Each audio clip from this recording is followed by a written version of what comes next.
उस रात रामू मेरे कमरे में आया और बोला, मेम साहब खाना लगा दूं क्या? मैंने कहा, मुझे अभी भूख नहीं है। फिर मैं बोली, रामू मेरा एक काम करोगे? तो रामू बोला, बिल्कुल करेंगे मेम साहब। मैंने कहा, रामू मेरी तबीयत ठीक नहीं लग रही, थोड़ा सा तेल गर्म करके लाओ, मेरे हाथ पैर दबा दो और मेरी मालिश भी कर देना। रामू बोला, ठीक है मेम साहब, हम तेल गर्म करके लाते हैं।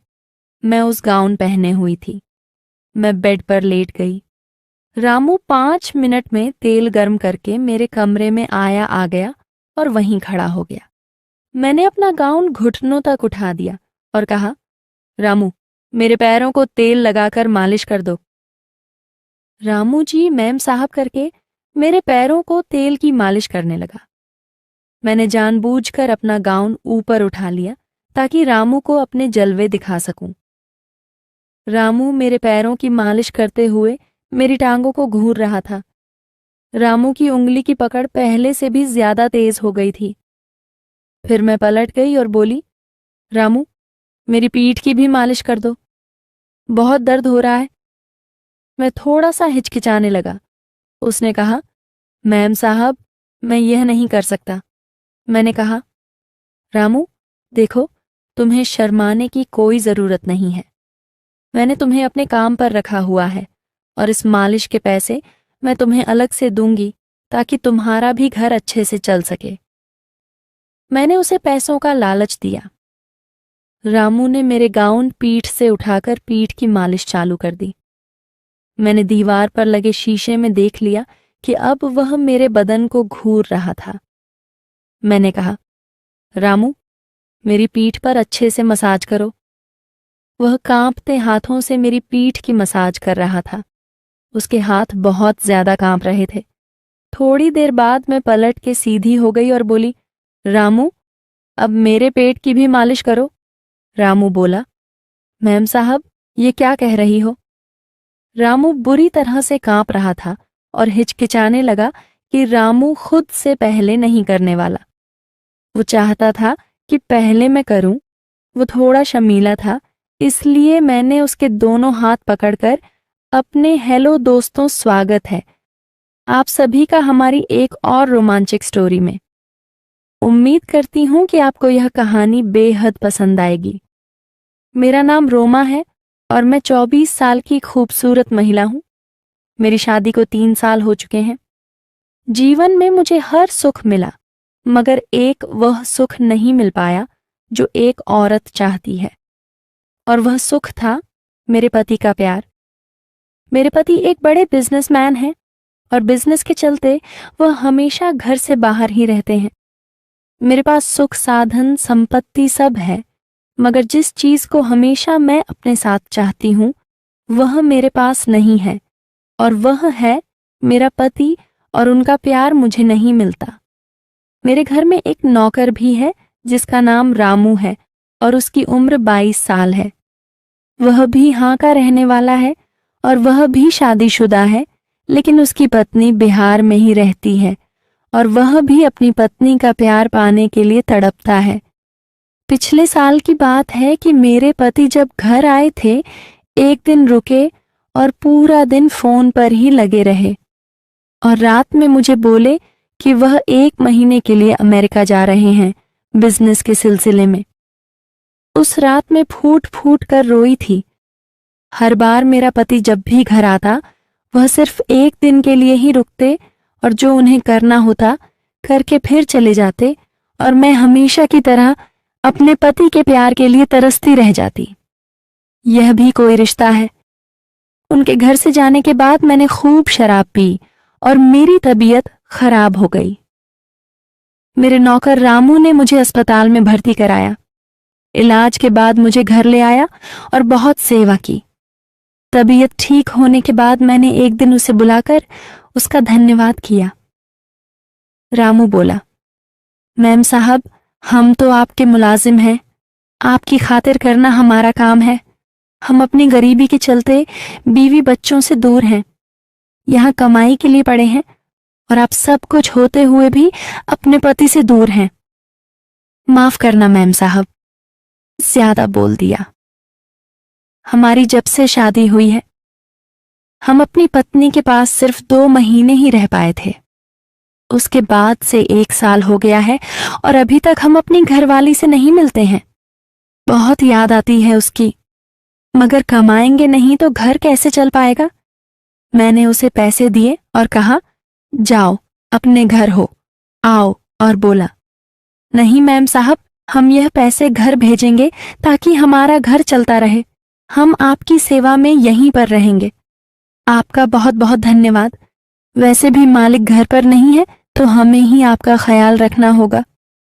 रामू की बातें मेरे दिल को छू गई कि यह गरीब इंसान अपनी पत्नी को इतना प्यार करता है और एक मेरे पति हैं कि उन्हें मेरी याद भी नहीं आती। कितना तड़पता होगा वह यहाँ पर अपनी बीवी के बिना, ठीक वैसे ही जैसे मैं अपने पति के बगैर मैं। तभी मुझे एक बुरा ख्याल आया कि हम दोनों एक दूसरे की तड़प को भी तो दूर कर सकते हैं। तब से मेरी नजर रामू के लिए बदल गई। एक दिन वो घर में सफाई कर रहा था। उस समय उसने सिर्फ नीचे एक हाफ पैंट पहन रखी थी। उसकी मसल्स बुझाए और बदन को देखकर मुझे कुछ कुछ होने लगा था। मैंने ठान लिया कि रामू के साथ उसकी और अपनी दोनों की चाहत मिटा लूंगी मैं। उसे अपने करीब लाने के लिए नए नए तरीके अपनाती, लेकिन उसका ध्यान हमेशा घर के कामों पर ही रहता।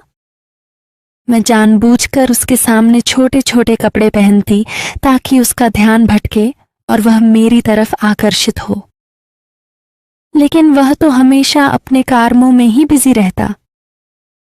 मैं जब नहाने के लिए जाती तो बाथरूम का दरवाजा जानबूझकर खुला छोड़ देती और अक्सर रामू के सामने मैं छोटी छोटी नाइट कपड़े में ही रहती। लेकिन मेरे सारे हाथ खंडे फेल हो चुके थे। मुझे लगा मुझे कोई और उपाय करना चाहिए जिससे कि रामू जल्दी बहक जाए। मैंने रामू को एक बार अपने पास बुलाया और उससे कहा, क्या आज मेरा शराब पीने का बहुत मन है? उसने कहा, मैम साहब, शराब सेहत के लिए अच्छी नहीं होती और पिछली बार भी आपने इतनी शराब पी थी कि आपकी तबीयत खराब हो गई थी। मैंने कहा, तो फिर मैं क्या करूं? मुझे अपने पति की बहुत याद आ रही है और मैं पति का प्यार पाने के लिए तड़प रही हूं और मेरा पति मेरी बेचैनी को नहीं समझता। वह खामोशी से सर झुकाए मेरी बातें सुनता रहा। मैंने 2 गिलासों में शराब डाली और 1 गिलास शराब का उठाकर मैंने रामू के हाथ में दे दिया। उसने कहा, मैम साहब, मैं शराब नहीं पीता और मेरी इतनी औकात भी नहीं है जो मैं इस तरह से शौक पालूं। मैं पूरी तरह से बेबस थी।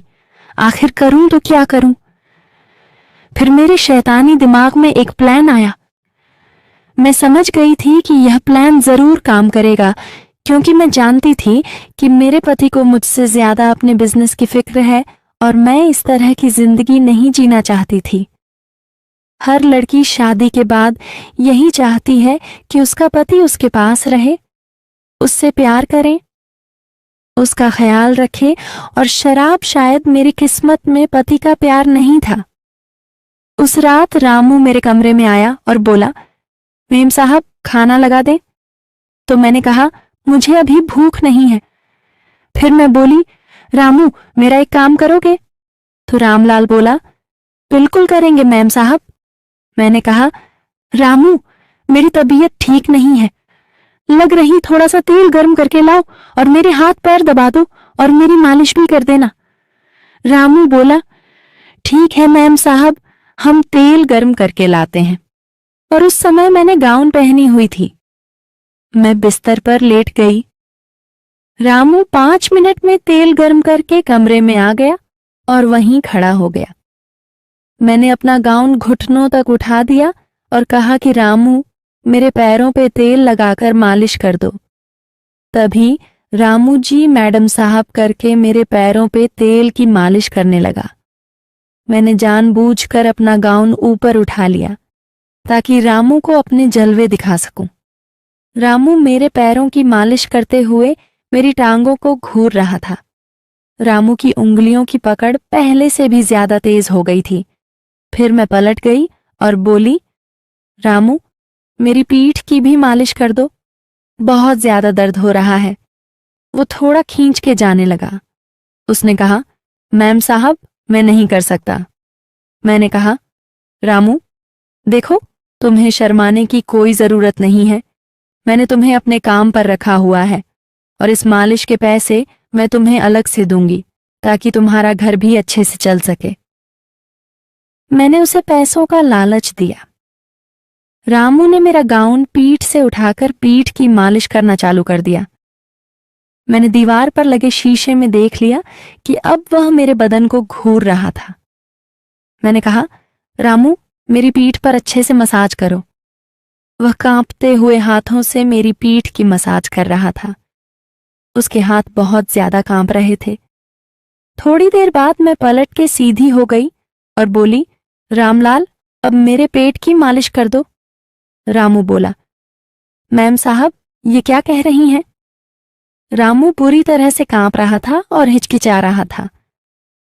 मैंने उसके दोनों हाथ पकड़कर अपने पेट पर रख दी और बोली, रामू, डरो मत, मालिश करके देखो कैसा लगे। बोलो, अच्छा लग रहा है ना? रामू कांपते हुए कहने लगा, मैम साहब, अगर मालिक को पता चल गया तो मेरी नौकरी चली जाएगी। मैं बहुत गरीब इंसान हूं।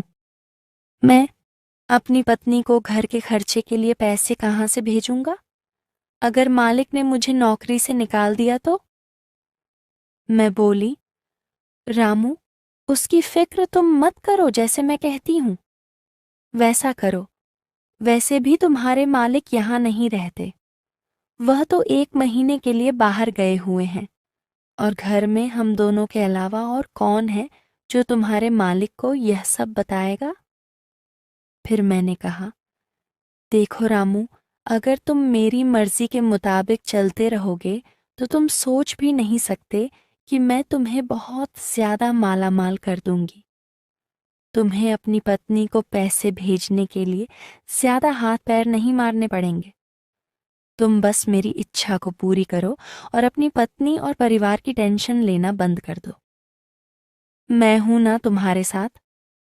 मैं सब ठीक कर दूंगी और तुम्हारे परिवार का सारा खर्चा मैं खुद उठाऊंगी। वह हिचक रहा था, मगर मैं समझ चुकी थी कि रामू खुद पर काबू नहीं कर पा रहा है और वह जानबूझकर खुद को रोक रहा है। मैं जानती थी कि वह भी अपनी पत्नी का प्यार पाने के लिए बेचैन है। मैंने रामू से कहा, रामू, मैं अपने पति का प्यार पाने के लिए बहुत बेचैन हूं और तुम भी अपनी पत्नी का प्यार पाना चाहते हो, तो क्यों ना हम दोनों एक दूसरे को वह प्यार दें जिसके लिए हम दोनों तड़प रहे हैं। मना मत करना रामू, वरना मैं जी नहीं पाऊंगी। यूं समझ लो, आज की रात मैं ही तुम्हारे घरवाली हूं और तुम्हारा मुझ पर पूरा अधिकार है। इतना कहकर मैंने उसे अपनी बाह में जकड़ लिया, लेकिन रामू ने मुझे एक ही झटके में खुद से दूर कर दिया और मेरे पैरों में चादर उठाकर मेरे पूरे बदन को ढक दिया और वह सर झुकाकर अपने हाथों को जोड़कर खड़ा हो गया और कहने लगा कि मैम साहब, यह हमसे नहीं होगा। हम अपनी पत्नी से बहुत ज्यादा प्यार करते हैं और हम अपनी पत्नी के साथ बेवफाई नहीं कर सकते और ना ही अपने मालिक के साथ गद्दारी कर सकते हैं, वरना हम गद्दार कहलाएंगे मैम साहब। हम गरीब जरूर हैं, लेकिन अपनी मेहनत का खाते हैं। हम जानते हैं कि मालिक आपको छोड़कर कई कई महीनों तक बाहर विदेश में रहते हैं, लेकिन इसका मतलब यह नहीं है कि आप मालिक के साथ बेवफाई करो। आप मालिक से प्यार से बात तो करके देखो, शायद वह आपकी बात मान जाए। जब हम अपनी पत्नी के बगैर उसकी यादों के सहारे जी सकते हैं, तो फिर आप क्यों नहीं? आखिर प्यार तो विश्वास भी तो कोई चीज होती है। और फिर मालिक बाहर रहकर हम ही मेहनत करते हैं, वह भी तो आपकी ही खुशी के लिए ही तो करते हैं। अगर मैं ज्यादा बोल दिया हूं तो माफ करना मैम साहब। रामू की बातें सुनकर मेरा शर्म शर्म से झुक गया था। मैं उसे नजरें भी नहीं मिला पा रही थी। उसकी एक एक बात मेरे कानों में जलते हुए तेजाब की तरह लग रही थी। ठीक ही तो कह रहा था वह। रामू हाथ जोड़कर कहने लगा, मैम साहब, अब मैं आपके घर में काम। नहीं कर सकता। मैं कल ही यहाँ से चला जाऊंगा और कोई दूसरी नौकरी तलाश करूंगा। मैंने रामू से कहा, ऐसा मत करो। मैं अपनी गलती के लिए बहुत ही शर्मिंदा हूँ। तुम क्यों नौकरी छोड़ रहे हो? तो रामू ने कहा, नहीं मैम साहब, अब हमारा यहाँ से चले जाना ही अच्छा होगा, क्योंकि जब जब हम आपको देखेंगे तो शायद हम अपने से नजरें नहीं मिला पाएंगे और ना ही आप हमसे नजरें मिला पाएंगी। ओ मैम साहब, आप भी जवान हैं और हम भी जवान हैं। कहीं हम बहक ना जाएं। हमें बहुत डर लगता है, इसलिए हमारा यहाँ से चले जाना ही ठीक है। मैंने हाथ जोड़कर रामू से माफ़ी मांगी और कहा, मैंने जो भी गलती की उसके लिए मुझे माफ़ कर दो रामू। मैं थोड़ी देर के लिए बहक गई थी। पता नहीं कैसे मेरे दिल और दिमाग में शैतान ने कब्जा कर लिया था। रामू ने कहा, मैम साहब, आप हमसे माफ़ी ना मांगे। इस उम्र में इंसान से कभी कभी गलतियां हो जाती हैं और आप मालिक से बातें करें, सब कुछ ठीक हो जाएगा। इतना कहकर अगले ही दिन रामू अपना सारा सामान उठाकर हमारे घर से हमेशा हमेशा के लिए चला गया। जाते जाते रामू ने मुझे माफ़ तो कर दिया था, लेकिन मेरी गलतियों की वजह से बेचारे गरीब रामू को इस नौकरी को छोड़ना पड़ा। मैंने अपनी गलतियों की वजह से एक अच्छे और भोले भाले शरीफ नौकर को खो दिया था। तो दोस्तों, ये थी आज की कहानी। आपकी क्या राय है? इस कहानी पर हमें कमेंट में ज़रूर बताएं। वीडियो अच्छी लगी हो तो लाइक करें, शेयर करें और चैनल सब्सक्राइब करें। धन्यवाद। जल्द ही मिलते हैं आपसे एक नई स्टोरी के साथ। I love you friends.